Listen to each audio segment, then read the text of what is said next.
Eras of. I'm Pastor Paige. And I'm Pastor Megan. And we are so excited that you're back with us for season 2, The Eras of God. Yes, where we are diving deep into God in the Old Testament along with all of Taylor's music. And this week, we're with Reputation. And, this has been, I thought, really fun. As we've gone through, we've been moving through the story of God's relationship with God's people and the way that it's organized in Scripture, more or less. Yeah. And as we got here, Scripture gets a little chaotic. Just a bit. A little bit, yeah. And multiple books are covering the same time periods and that kind of thing. Yeah. But where we are in the story is perfect for Reputation. It is. So why don't we share, what's the Reputation era? What's it look like? So if you didn't listen to last season or watch, let's give you a brief rundown of what Reputation is. So the color is black. If you're watching, you'll see Pastor Paige and myself both in black. Mm-hmm. It's the years 2017 to 2018. This is her villain era.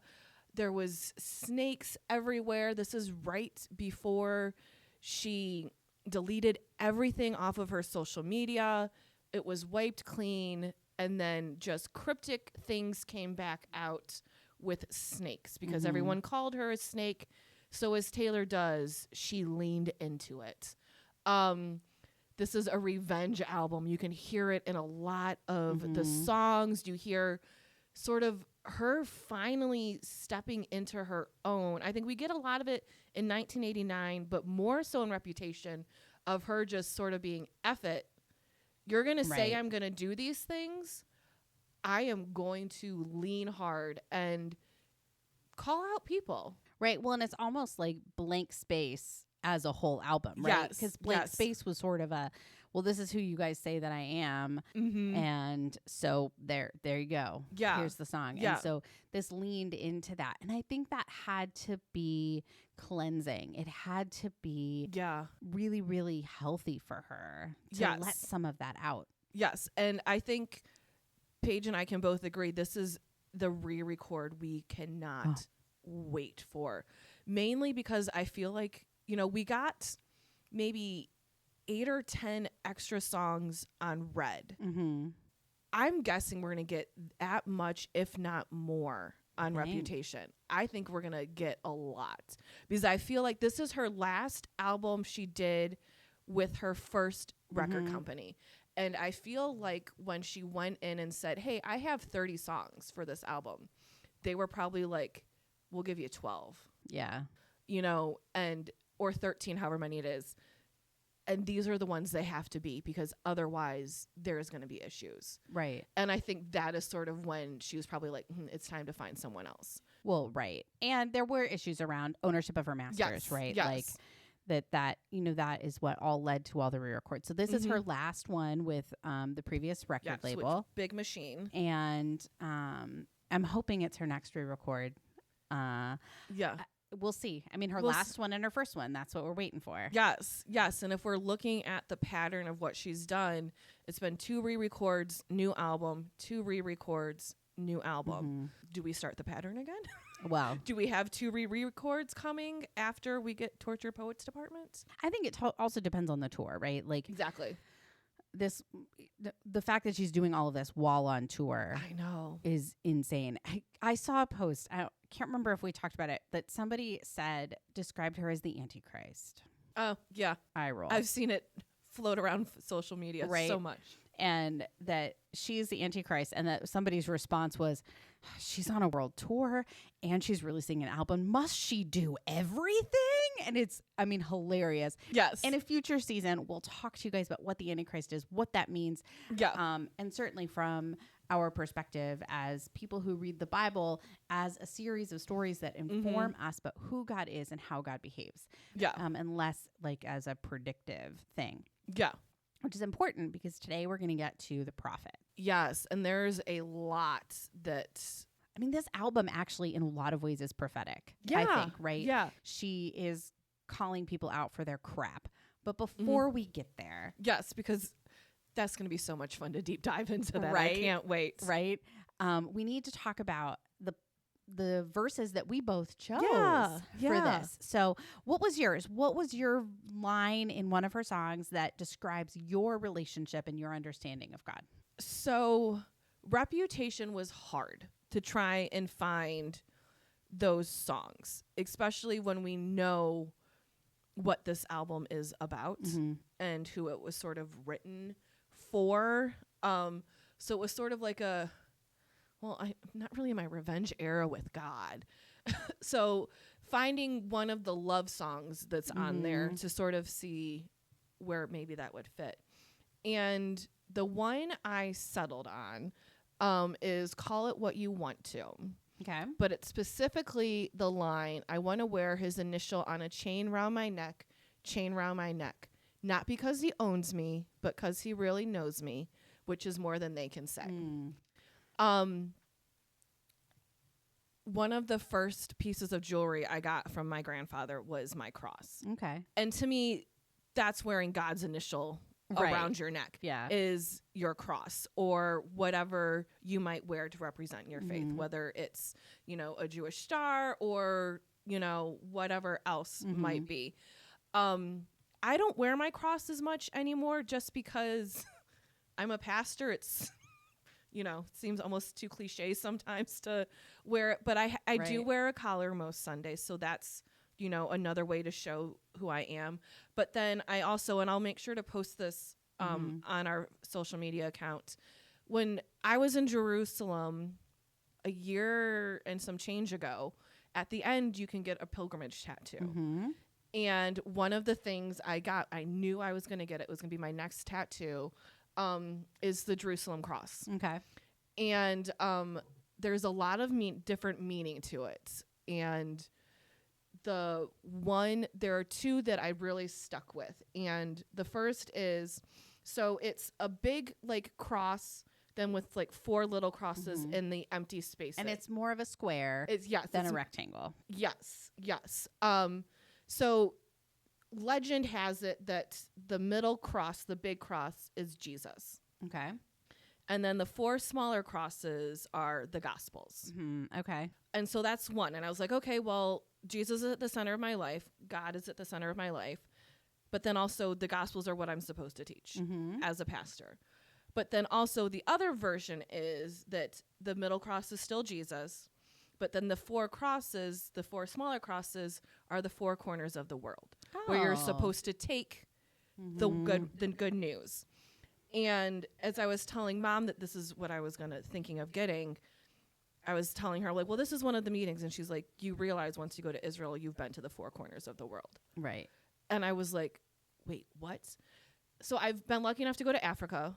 I've been lucky enough to go to Asia, when I went to Cambodia and Vietnam.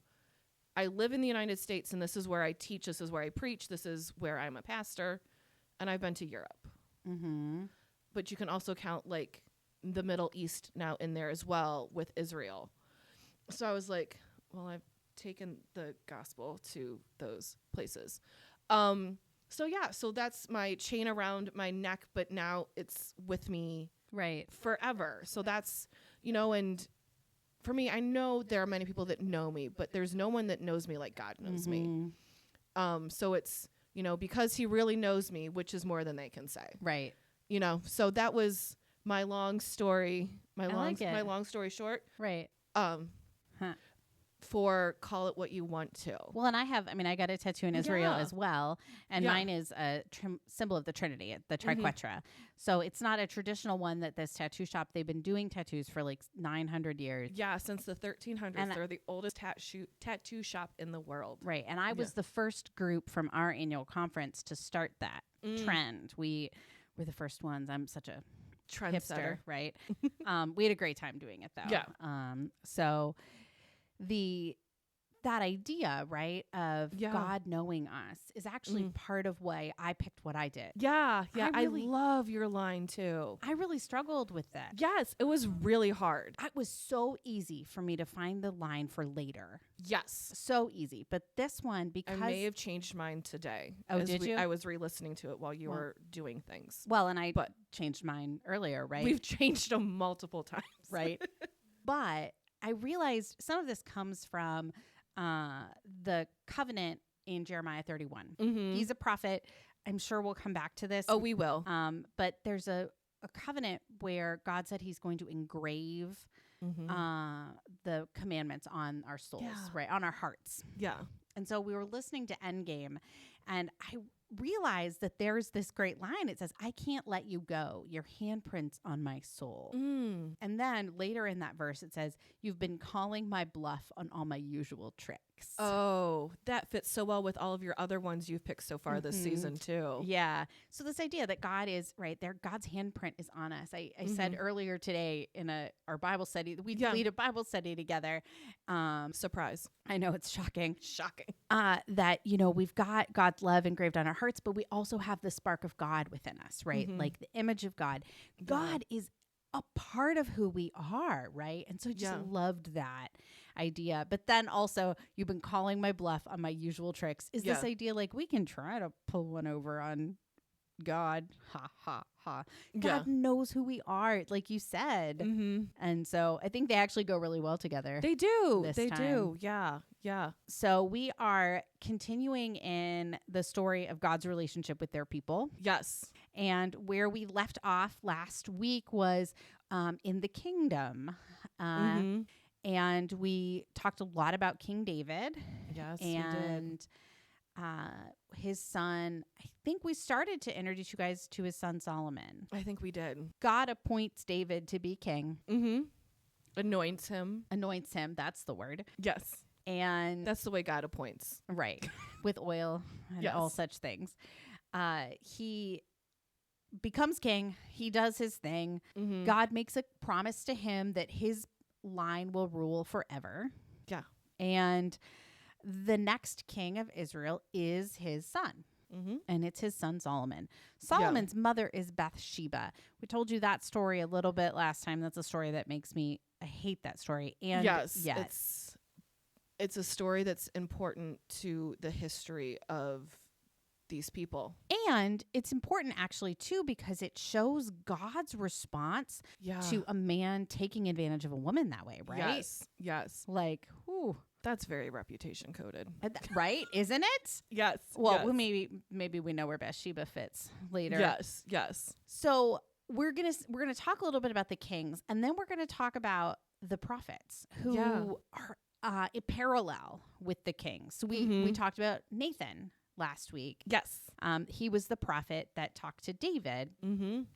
So, but before we get there, we meet the son, Solomon, and he asks God for a gift. Don't they all? Right?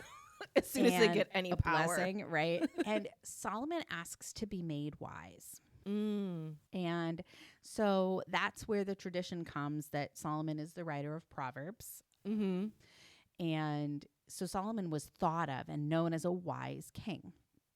One of the jobs of a king is to sort of mediate conflicts. Yeah. Right. And so one of the stories in his ruling is about two prostitutes who come to him because they are fighting over a baby.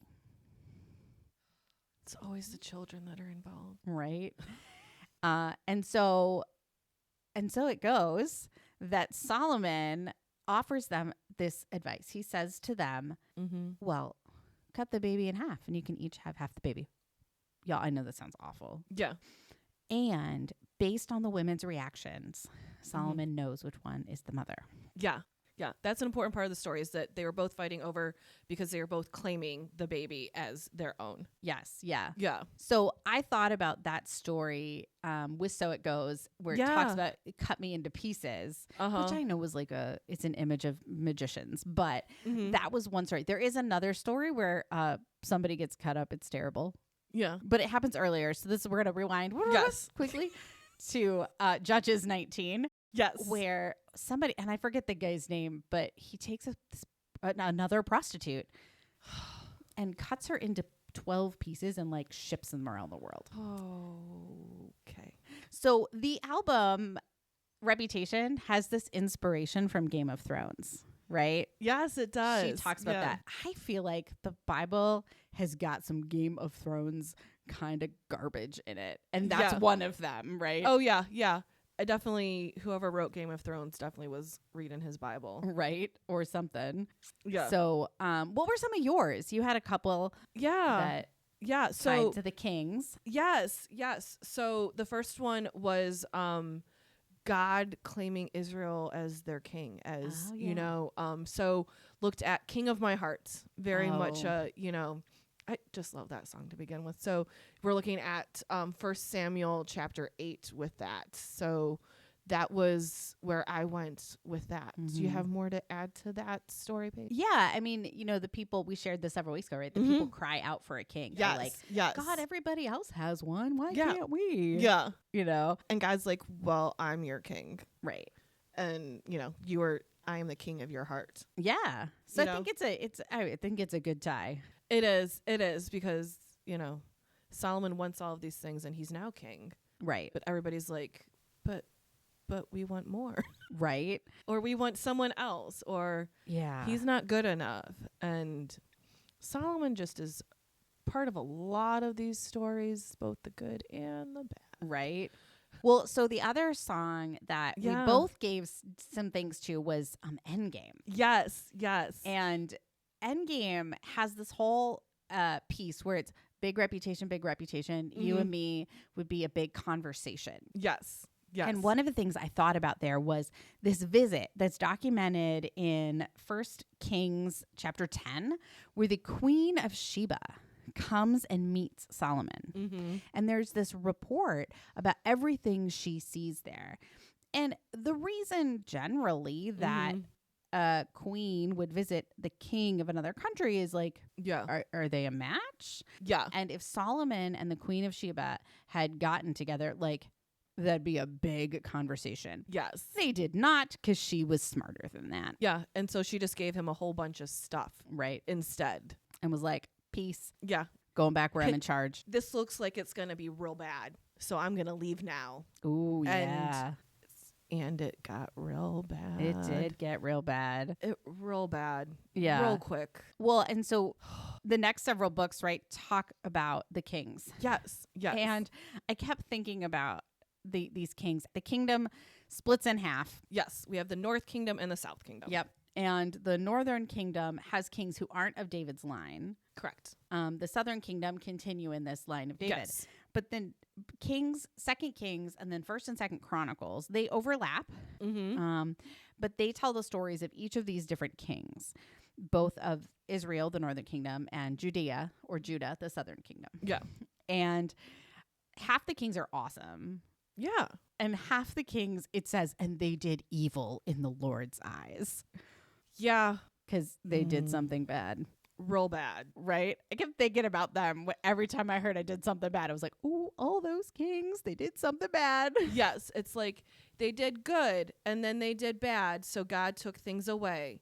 And then they did good again. So God gave back. They did bad. God took away. Right. And it's like they couldn't learn their lesson. No. And just over and over and over it went, where people were good. Great. Here's more land. People were bad. We're going to come invade you with these people and they're going to take your land. Right. Yeah. And now we're going to give you a new king.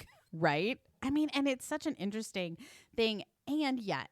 Yes. And yet. God is always wanting to be in relationship, right? Yes. Despite how unfaithful the people are, despite the ways that they dishonor God or disrespect God, God just keeps coming back. Yeah. And so I kept thinking about Gorgeous with that, this idea of God being so drawn to something, even if that person doesn't want God back. Like, there's a way of understanding who God is that talks about this God luring us into relationship, constantly calling us back, calling us into be a part of what they're doing and wanting to be a part of our lives. So I thought about Gorgeous with that one. Because that song is so interesting. Because it's like, Taylor, are you singing about someone else while you're with someone? Or, it's not the only time. No, but it's just such an interesting song premise that, it really fits with the God really trying to be with their people and the people being like, actually, it's better over here. Right. No, now it's better over here. Right. Well, so we're going to jump ahead real quick to track 5. Yes. Because that speaks to track 5. Track 5 on this album is delicate. Yeah. Which, I don't know. It's not what I was expecting. And I think we talked about this last time. But it's one of my favorite songs. It's such a good one. You had a really good thought about what you usually make me do the track 5 story.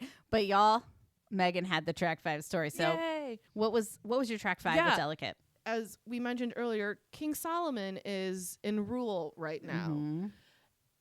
And as was practiced back in the day, he had many wives. And many concubines. He had a whole lot of people that he was having fun with. And something that we've found during this time is that the relationship with God and the people is very delicate. It's, they do one thing and God does something back to them, or they do something good and God rewards them, or then they do something bad and God takes away these things. And one of the things that we talked about, I think a little bit when I fangirled over Moses, is that Moses brought down the 10 Commandments. And one of the 10 Commandments is, thou shalt not worship another God before me. Well, everyone was doing a really good job at this until Solomon decided to have all of these wives. And all of these wives decided it would be fun to start worshiping other gods. But what made it bad is that they put them above God, capital G. Right. Yahweh. And once they did that, the people saw, oh, well, if they're doing it, we can do it too. Right. So... And it devolves, right? And it devolves, but they just started breaking the commandments and breaking all the things that God delicately put together for them. So while maybe, the song starts off, this is for the best, my reputation's never been worse. So he must love me for me. God is trying to love these people so hard. And they are just breaking things left and right. So Solomon and his wives worshiping other gods, that start is the start to all of these things that make the situation very delicate and very precarious and just not good. Right. And needing for the prophets to come and speak some truth to power, some hopeful news, some, just good things, because they've had a lot of bad for 400 years. 400 years. 400 years since King David decided to just break 5 of the commandments at once with Bathsheba. Right. So, that sort of started the decline. Didn't the slow decline start with people just being people? That too. And that's what's neat about this one that you have to share, right? Yes. So Jeremiah is a prophet. So it's a perfect transition, right? And Jeremiah is a prophet for over 3 kings, the rules of 3 kings. And it's been 400 years since King David. And this was yours, so take it away. Yeah. So Endgame. We've talked about Endgame a lot, and, because it's a good song. It is. But also because it fits so many different things. And that's what I think Paige and I both love about this, is that we will listen to this album and we will find different things with the same song. So Endgame for me was, this last covenant with Jeremiah. Previously, and this is something Paige pointed out to me that I didn't realize, is that the other covenants were between either one person or one person and their family. It wasn't with everyone. Right. So with Noah, it was Noah and his family. And then Abraham, it was Abraham and Sarah. And then Moses and Moses's people. And then David was to build the temple and all that sort of stuff. But that was also a specific group of people. With Jeremiah, we're finally uniting the north and south kingdoms. Mm-hmm. And so this is a covenant for the house of Israel and the house of Judah. Right. From the greatest to the least. Yes. So it covers everybody. Mm-hmm. And this is the covenant that Paige was talking a little bit about earlier that's written on our hearts. And it's for all of us. It's not just for the people then, but it's for the people now. And so Jeremiah is telling them, this is endgame. Right. This is endgame. We want to be endgame with God. Right. And God wants us, all of us, to be endgame. Yeah. Absolutely. So it was, to me, this was like the perfect song. It was. For Jeremiah. And if my people at church would have understood that, I would have for sure used endgame in your sermon. In my sermon this past Sunday. Yeah. It's been actually really neat because the content we're teaching and preaching through this season of Lent, which it's Lent while we're recording, it won't be Lent by the time this comes out, it has followed a lot along with where we are in the story here, which may or may not be a coincidence. I don't think it is. God works in strange and wonderful ways. Right. Yep. That's true. So Jeremiah's covenant really is like God saying, look, y'all are who I actually have wanted all this time. Is I just want, again, that love and affection of all of the people, despite the faithlessness, right? Like, despite everything you have done. Right. If you have ever done something wrong at work, at school, with your family, in life, maybe someone has come to you and said, hey, maybe you ought not. Yeah. X. The prophets are the people who would say to the kings, maybe you ought not X. Maybe you ought not worship other gods. Maybe you shouldn't have slept with your slave. Right. Who was happily married. Right. Maybe you shouldn't treat the least of these poorly. Maybe you should care for the land. That's Joel. Joel is about that. And so there's this whole group of prophets who come, and their job is to speak truth to power. The section of the scripture that covers the prophets is divided into the greater prophets and the lesser prophets. Minor prophets. The minor prophets and the major prophets, which is what they're really called, not greater and lesser.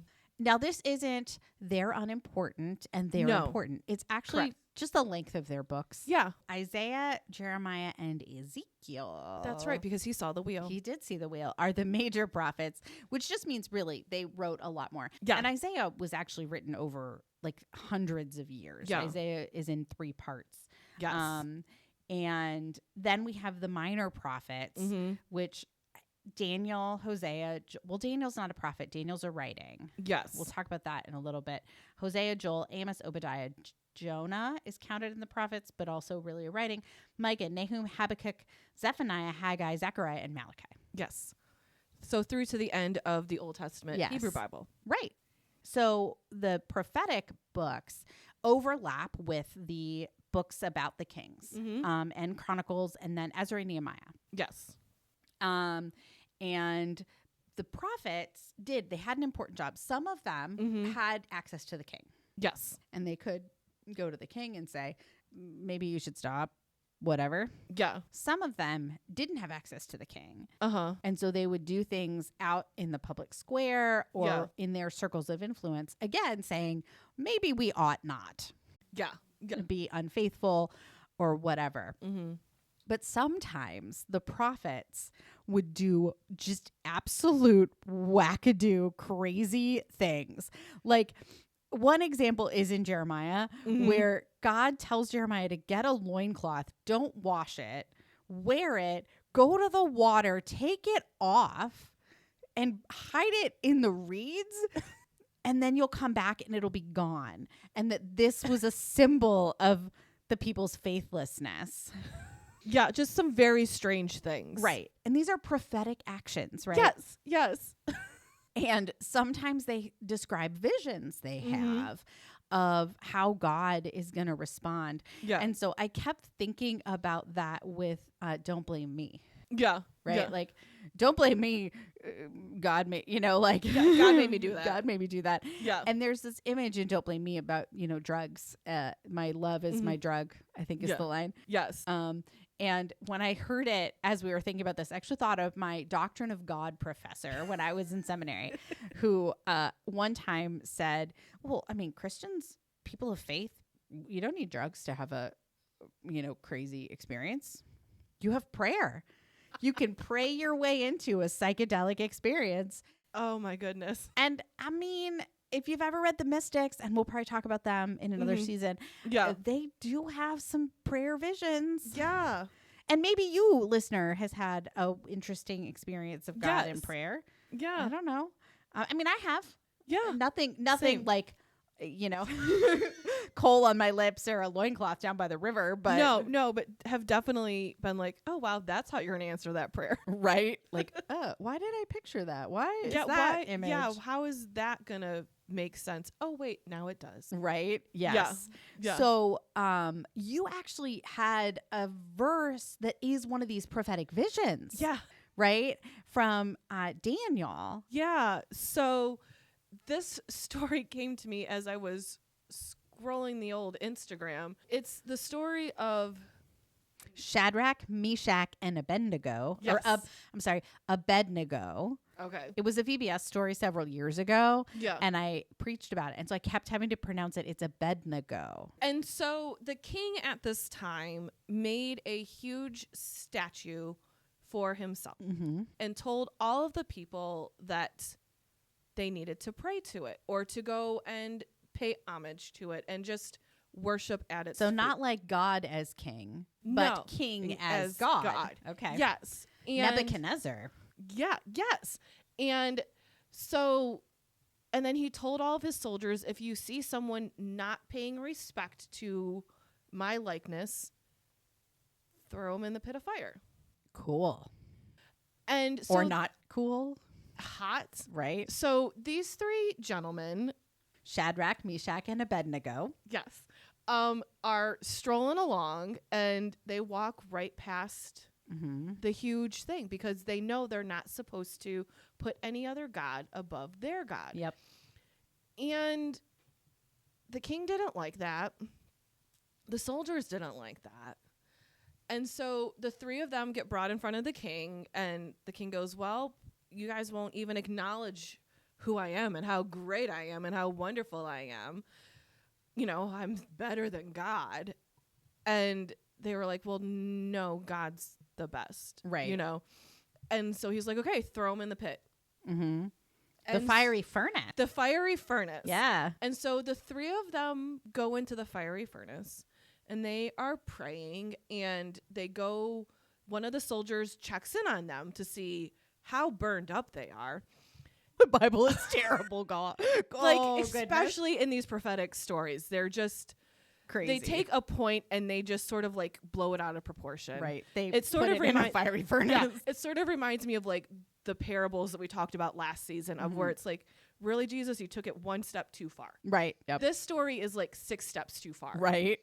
And so the soldier looks into the fiery pits of, flames and sees another figure with these 3 men. And the 3 men have no flames anywhere around them. And so the soldier goes and runs and tells King Nebuchadnezzar, oh my gosh, these men aren't burning up. And so the king comes down to see and sees that it's true. These 3 men plus this other figure are all safe. And so he pulls them out and he lifts them up to prophet status because clearly something is happening with them. Right. Yeah. And so this made me think of the song, I Did Something Bad, especially the line, they're burning witches even if you aren't one. Right. Well, I mean, and there's so many other fire metaphors in I Did Something Bad that as soon as I was reading this story, I went in back to Daniel to familiarize myself with it again. And then I was like, oh my God, they're throwing all the witches in the fire, even if you aren't one. They're throwing these people in the fire. Right. Even though they know what is correct. Well, and what's funny, right, is according to King Nebuchadnezzar and their soldiers, they did something bad. Yeah. And they liked it.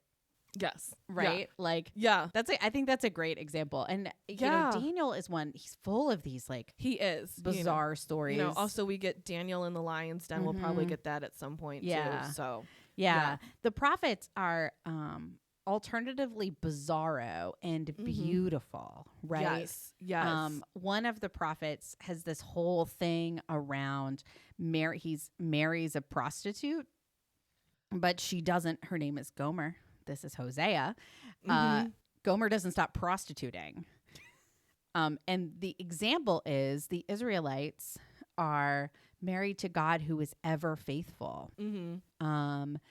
But they will just keep straying. They'll just keep turning away. But God is like Hosea is and is ever faithful. Yeah. So that's another like of those prophetic vision things. Yeah. But I think there were 2 songs for me. Yes. That tied to God and the prophets. Okay. And I think I just have to cover them together because to me they're so similar. Yeah. One of them is Look What You Made Me Do. And to me, some of what the prophets say is, look, if we don't start being better, doing better, we're going to lose everything. Yes. Because it's happened. Right. Multiple times. Right.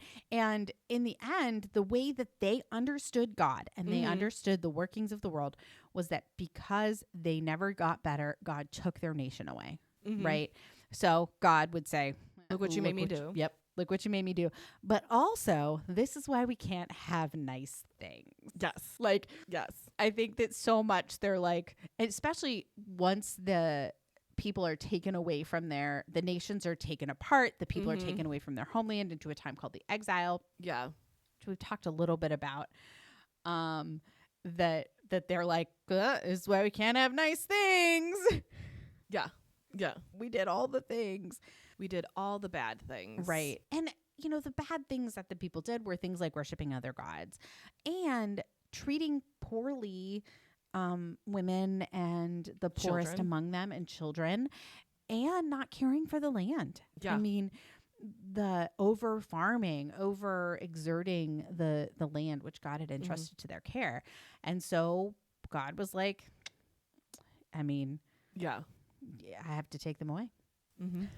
You yes. know? Yes. So the last one for this time period, which I think I actually put in the wrong place. Yeah. Should have talked about this before. Okay.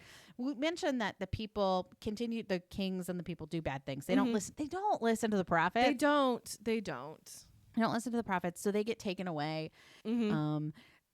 First, the northern kingdom is conquered by the Assyrians. Then the southern kingdom, about 150-ish years later, are conquered by the Babylonians. When the Babylonians conquer them, one of the things they do is they demolish the temple that Solomon had built, and they literally take the king away in chains.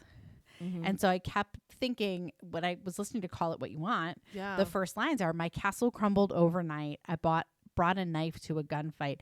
They took the crown, but it's all right. And I was like, oh, the castle or the temple crumbled basically overnight. Yeah. And it's one of 2 times that the temple in Jerusalem is destroyed. This is the first. The second is actually after Jesus. The temple will be rebuilt. Yes. So I think we'll be probably a little bit there next week. Yeah. Or next time we're together. So that, for me, the beginning lines of Call It What You Want was like, oh, right. That's like the beginning of that period when they're taken away. Yeah, but that's a good way to wrap up, at least for now, Yeah. our prophet stories, because we will be coming back to them. Yes. Yeah. Because we just barely touched on all the beautiful craziness that they bring in to our stories. And the prophets are a huge portion of the Old Testament, right? Of the Hebrew scriptures. There's also the writings, and we'll be coming to those too as well. So, I mean, we've still got all of the non-Big Machine records to go. Yes. So I'm excited to continue to share that. Yes. But before we get there, this has been such a fun question. It has been. Is there a verse that describes God in their reputation era? Yes. So I had something else down for this. And then while I was sitting and working, as you all know, we just listened to this album over and over and over and over and over and over again. And I just had kept it on repeat. And this song comes on, and it's probably like the 12th time I've heard it. And finally, and I don't know if it's because we had Bible study this morning and talking about all of these things, that as soon as I heard this line, I was like, yep, this is this era. Yeah. And it's So It Goes. Okay. But the line is, I'm yours to keep and I'm yours to lose. Ooh, that's good. And as soon as I heard it, I was like, yep, here's all the covenants that have been broken. But here's the covenant that now is coming. But also, well, you keep messing up, so I'm going to take things away from you. And I'm going to put you in exile. I'm going to have people come and conquer you because you keep messing up. Right. I'm yours to keep, but I'm also yours to lose. Right. So, yeah, so that was what my verse came out being. Yeah. So what about you, Paige? So mine I picked almost right away. Yeah. And it is from This Is Why We Can't Have Nice Things. Because I truly think like this is the prophetic books, right? This sums up what God says to the people through the prophets. Yeah. And so I think this is it's the chorus, right? This is why we can't have nice things, darling, because you break them. I had to take them away. This is why we can't have nice things, honey. Did you think I wouldn't hear all of the things you said about me? This is why we can't have nice things. Yes. So it's a little, I mean, there's a little bit of Stark, but it's truly. But it is very much God in their Reputation era. Like, yeah. And I think those two things, my song and your song, go really well together because you're going to keep doing these things. You're going to lose it and everything. So. Right. I mean, I also kept thinking about Look What You Made Me Do. Right. Yeah. There were just too many songs on here that spoke to this era. But these are probably the two best ones to sum up everything. Yep. Yeah. So what's coming up next, Paige? So next we go to the first non-Big Machine record, and that's Lover. Yes. I can't wait. Lover, I think, is going to be fun. We're going to, I think we'll continue going, but I'm hoping we'll be looking at a particular book of the Bible more closely. Yes. Yeah. And that is the Song of Solomon. So I'm excited to read that again. Yeah. Yeah. It'll be really great. And as you've probably noticed, our Sunday question has turned into a weekly question. But that's how things have changed. Yep. So it goes. But we also have other things that we like to post now as well, just to keep you engaged and everything. And we appreciate you so much for commenting, for liking, for sharing, for following us along on this journey. It's so fun to see your reactions to these things. Yeah. So as always, your question, whenever it will be posted, will be, what is your reputation song for your relationship with God? And was it hard to pick one this time? Yes. Yeah. Yeah. Because for me, as I said earlier, it was. Yeah. And then, do you agree with our King Solomon and his many wives for our track 5? And then what would your verse be for God in this era? Yeah. Yeah. I think that's this album was hard, but it was fun. It was. Yeah. We have had such a good time sharing the next part of our podcast with you guys, which is the Swift Psalm. Yeah. So today we're looking at This Is Why We Can't Have Nice Things. Yes. Yes. And Psalm 120. Yeah. Yeah. I picked it out this time. I'm so excited. I was so excited for this because as I was reading through it, I was just like, oh, wow, look at Taylor got a lot of her inspiration right from this psalm. So just as we did in Red, we're going to do the lyrics, psalm, and just go right through it. So we're specifically going to be looking at verses 2 and 3 and 6 and 7 in the psalm. All right. So this is why we can't have nice things in Psalm 120. It was so nice being friends again. There I was, giving you a second chance. But you stabbed me in the back while shaking my hand. And therein lies the issue. Friends don't try to trick you. Deliver me, O God, from lying lips, from a deceitful tongue. What shall be given to you, and what more shall be done to you, you deceitful tongue. And here's to my baby. He ain't listened what they call me lately. And here's to my mama. Had to listen to all this drama. And here's to you. because forgiveness is a nice thing to do. Too long have I had my dwelling among those who hate peace. I am for peace, but when I speak, they are for war. Thanks for joining us today for Reputation, and can't wait to be back with you all in 2 weeks with Lover. Yes. See you then.